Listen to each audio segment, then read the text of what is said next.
बिस्मिल्लाहिर्रहमानिर्रहीम। नाज़रीन अस्सलाम वालेकुम। मैं आपका मेज़बान साबिर शाकिर वफाकी दारुल हुकूमत इस्लामाबाद से कुछ ताज़ा तरीन इत्तलाआत हम अपने आपसे शेयर करते हैं। चीफ जस्टिस ऑफ पाकिस्तान काजी फाइज ईसा साहब आहिस्ता आहिस्ता स्टैब्लिशमेंट की तरफ बढ़ रहे हैं, मुसल्लह अफवाज की तरफ बढ़ रहे हैं, GHQ की तरफ बढ़ रहे हैं।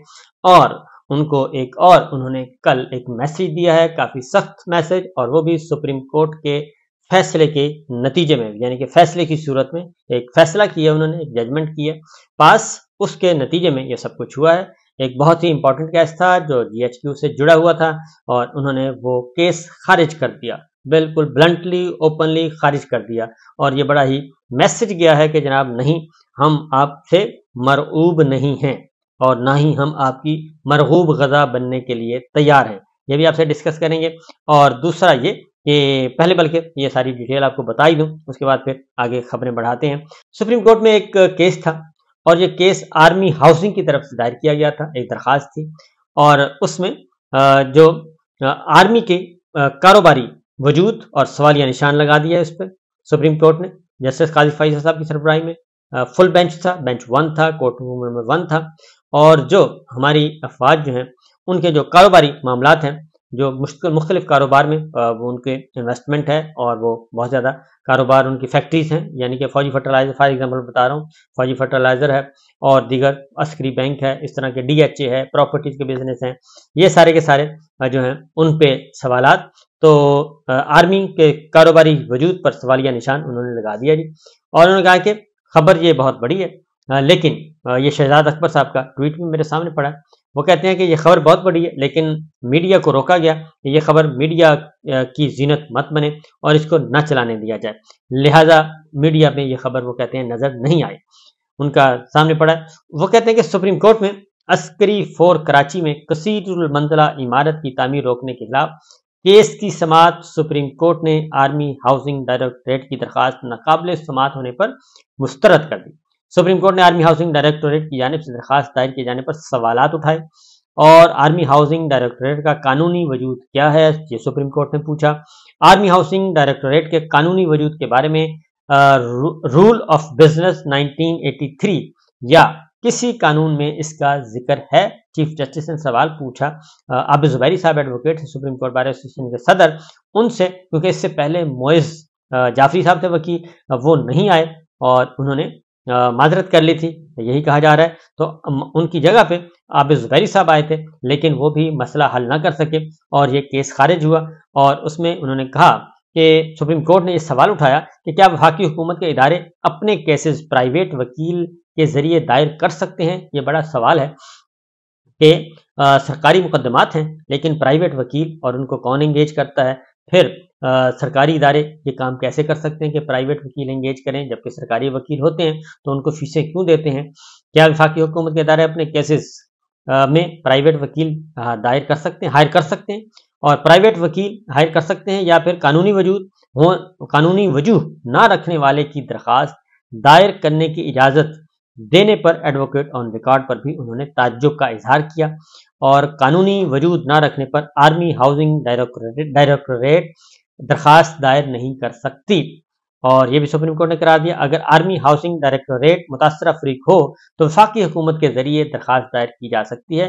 मौजूदा केस में आर्मी हाउसिंग डायरेक्टोरेट ने तो वफाकी हुकूमत, सदर ममलिकत समेत दीगर को फरीक बनाया है।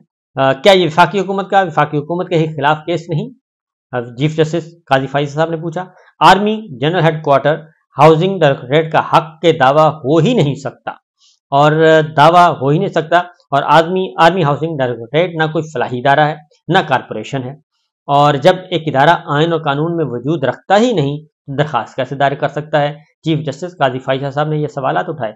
और आर्मी हाउसिंग डायरेक्टोरेट सदारती ऑर्डिनेंस ऑर्डर 1982 से वजूद में आया, आबिद ज़ुबैरी साहब ने बताया। लेकिन चीफ जस्टिस साहब ने कहा कि सदारती ऑर्डर में आइन और कानून का कोई हवाला कहाँ है।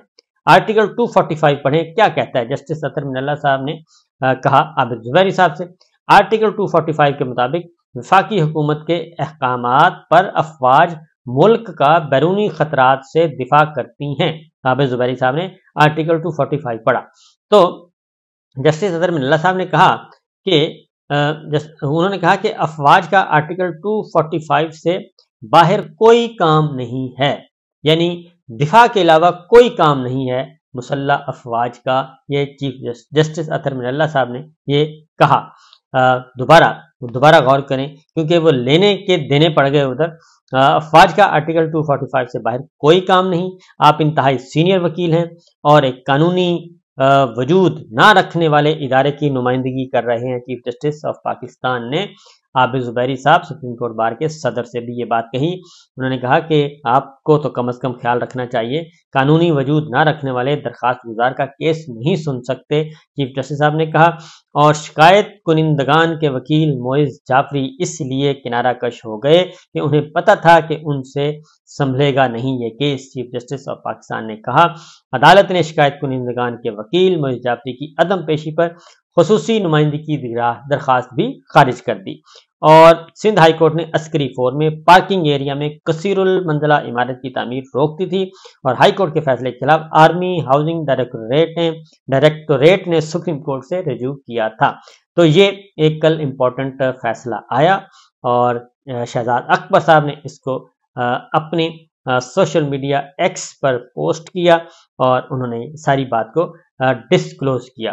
تو بہرحال جی یہ ایک امپورٹنٹ میسج ہے، کیونکہ اس سے پہلے سابق چیف جسٹس گلزار احمد خان صاحب بھی بہت سارے مقدمات میں اس طرح کی گفتگو، اس طرح کے ریمارکس، آبزرویشن دے چکے ہیں کہ اور یہ سوال بہت بڑھ رہا ہے پاکستان میں، پورے ہر جگہ پہ یہ ڈسکس ہو رہا ہے کہ افواج پاکستان کا کام صرف دفاع ہے، اور یہ کاروباری معاملات ہیں یہ ان کے، کیونکہ جو باجوہ صاحب کا اور ان کی فیملی کے جو آئے ہیں، احمد نورانی صاحب نے خبر دی تھی پراپرٹیز کے حوالے سے، تو اس میں بھی جو مسائل پیدا ہوئے تھے وہ ڈی ایچ اے کے تھرو ہی پیدا ہوئے تھے، کیونکہ ڈی ایچ اے کے اندر بہت زیادہ پراپرٹیز جو ہیں وہ آئی ہوئی تھیں اس سلسلے میں۔ بہرحال جی یہ تو ایک سب سے بڑی خبر تھی۔ اب آتے ہیں دوسری جانب کیا ہو رہا ہے، کیونکہ انہی وجوہات کی وجہ سے عام انتخابات کے معاملے میں بھی جو ایک پیٹیشن گئی تھی کہ جی اس کو واپس لے لیا جائے، ایک دنی انتخابات کروانے کا حوالے سے، جو اس وقت کروائی گئی تھی، اسٹیبلشمنٹ نے کروائی تھی شاہ خاور صاحب کے ذریعے صاحب سے، تو اس میں بھی سپریم کورٹ نے جو ریمارکس دیے ہیں وہ بھی کافی میننگ فل ہیں۔ تو ابھی 90 دن کا الیکشن کا معاملہ جو ہے یہ کھلنے والا ہے کہ 90 دن کو جو آگے ایکسیڈ کیا وہ کیسے کر لیا گیا۔ پھر آتے ہیں جی کچھ اور خبریں ہیں جو کہ عمران خان صاحب سے متعلق ہیں۔ عمران خان صاحب کی شہرت، مشہوریت، قبولیت سب کچھ وہ عروج پہ ہے، اس پہ کسی قسم کی کوئی کمی واقع نہیں ہو رہی۔ نواز شریف صاحب کو لایا گیا، اس میں بھی کچھ دال نہیں گل رہی، کیونکہ جلسہ بھی فلاپ ہوا ہے، کہنے کو جو مرضی کہتے رہے، لیکن بہرحال جاننے والے جانتے ہیں کہ وہ جلسہ ناکام ہو گیا ہے باوجود اتنی کوشش کے۔ اب نواز شریف صاحب ہیں اور شہباز شریف صاحب ہیں، ان کے اندر بھی کیونکہ اسٹیبلشمنٹ زیادہ کمفرٹ فیل کرتی ہے شہباز شریف صاحب کے ساتھ، نواز شریف صاحب کے ساتھ تو کسی صورت میں بھی وہ کمفرٹیبل ہے ہی نہیں، اور وہ تو ایک الگ بات ہے کہ ان کے امکانات بھی نہیں ہیں جیتنے کے، لیکن پھر بھی ایک تو سیکورٹی اداروں نے جی دونوں بھائیوں کو ایک مقام پر جمع ہونے سے روک دیا ہے۔ نواز شریف صاحب اور شہباز شریف صاحب کو کہا گیا جی آپ کی زندگیوں کو خطرہ ہے، تو مجھے ابھی تک ویسے اللہ نہ کرے کہ یہ ایسا کچھ ہو اور یہ خبر غلط تھی، مجھے لگتا بھی ہے یہ خبر غلط ہی ہے، بلکہ یہ بس کمپنی کی مشہوری کے لیے میرا خیال ہے زیادہ چانس ہے کہ یہ کیا ہوا ہے کہ سیکورٹی داروں نے دونوں بھائیوں کو ایک مقام پہ جمع ہونے سے روک دیا۔ یہ اسٹریٹجیکلی کچھ لگتا ہے کہ نواز شریف صاحب الگ اور شہباز شریف صاحب الگ، کیونکہ دونوں بھائی اکٹھے ہوں گے تو دونوں بھائیوں سے الگ الگ بات کرنے کی نوبت نہیں آئے گی۔ باتیں چونکہ الگ الگ کرنی ہے، شہباز شریف صاحب کے ساتھ الگ ڈیل ہے، نواز شریف صاحب کے ساتھ الگ ڈیل ہے، دونوں کا الگ الگ پیکیج ہے، تو اس لیے وہ دونوں اکٹھے پھیریں گے تو کیسے، تو لہٰذا انہوں نے کہا جی آپ الگ الگ ہو جائیں، اکٹھے نہ آئیں، اور دونوں کی جان کو خطرہ ہے، سابق وزراء اعظم دونوں بھائیوں کی جان کو خطرہ ہے، اس لیے آپ یہ کام نہ کریں۔ تو بہرحال ایک طرف سے یہ کیا جا رہا ہے، عمران خان صاحب سیکورٹی مانگتے رہے، اس وقت ان کی سیکورٹی پہ بات نہیں مانی، کسی عدالت نے نہیں مانی، اور اب جو ہے اب ان کے بارے میں بھی کہا جاتا ہے کہ جی بہت زیادہ ان کی جان کو خطرہ ہے۔ تو یہ کیسے معاملات ہیں، کیسے حالات ہیں کہ تمام سابق وزراء اعظم کی جان کو خطرہ ہے، اور جو بھی اس وقت پاپولر ہیں اور جو نمبر 1 پہ ہیں، نمبر 2 پہ ہیں، دونوں تینوں وزراء اعظم کو خطرہ ظاہر کیا جا رہا ہے۔ تو یہ پولیٹیکل مجھے زیادہ لگتا ہے اور ایکچوئل کچھ کم لگتا ہے۔ اس کے پیچھے کیا محرکات ہیں، یہ میرا خیال ہے کہ कुछ दिनों के बाद ज़ाहिर हो जाएंगे कि पॉलिटिकल मुहर्रकात मुझे ज़्यादा लगते हैं इस मामले में। बहरहाल सूरत हाल उससे आगे बढ़ते नहीं, इमरान खान साहब के जो नक्श मिटाने के लिए अवाम के दिलो दिमाग पे अब एक और काम शुरू किया गया है कि ज़्यादा प्रोपेगेंडा किया जाए, ज़्यादा से ज़्यादा प्रोपेगेंडा किया जाए, ज़्यादा से ज़्यादा प्रोपेगेंडा का सहारा लिया जाए, सोशल मीडिया का, डिजिटल मीडिया का, इलेक्ट्रॉनिक मीडिया का, और ऐसी खबरें फैलाई जाएँ कि जिससे अवाम जो हैं वो दिलबर्दाश्ता हो जाएँ और उनके वोटर, सपोर्टर जो हैं मुतहर्रिक हैं, वो इंतज़ार कर रहे हैं, वो दिलबर्दाश्ता हो जाएँ। और कभी कहा जाता है कि सोशल मीडिया की टीम रखी हुई थी, कभी कहा जाता है कि वो सरकारी पैसे दिए जाते थे, और अभी इनको यही नहीं पता, अभी तक नहीं पता इनको वाक़तन कि पाकिस्तान के अवाम जो हैं उनका मूड तब्दील हुआ है, और पाकिस्तान के अवाम का भी मूड तब्दील हुआ है, पाकिस्तान के ख़ास का भी मूड तब्दील हो गया है। लेकिन ये सारे का सारा बजाय ये सोचने के, ये उल्टी साइड पर सोचते हैं, और ये पहले दिन से ही इस काम पे लगे हुए हैं कि ये सारे का सारा जी फेक है, ये सिर्फ सोशल मीडिया का ड्रामा है, इतनी ज़्यादा मकबूलियत नहीं हो सकती, ये भी नहीं हो सकता, वो भी नहीं हो सकता, ये सब कुछ हो रहा है। तो ना अब खैबर पख्तूनख्वा में उनकी हुकूमत है, ना मरकज़ में उनकी हुकूमत है, ना बलूचिस्तान में है, ना ही पंजाब में है, कहीं उनकी हुकूमत नहीं है। तो इस वक्त भी जो सोशल मीडिया पे जो कंट्रोल है और जो राज कर रहे हैं जो सोशल मीडिया पे, वो पाकिस्तान तहरीक इंसाफ और इमरान खान कर रही है। इन्होंने अच्छे खासे टीमें रखी हुई हैं, लेकिन वो टीमें भी काम नहीं आ रही। यहाँ तक कि डिजिटल मीडिया पे भी बहुत कुछ मेहनत की जा रही है, लेकिन वो भी कारगर साबित नहीं हो रही। तो ये मामलात हैं, ये चीज़ें हैं। तो मेरा ख्याल है कि रुजू कर लिया जाए तो ज़्यादा बेहतर है। रुजू में ही फ़ायदा है, इससे ज़्यादा कोई फ़ायदा नहीं। बाकी जितना प्रोपेगेंडा करना है कर लें।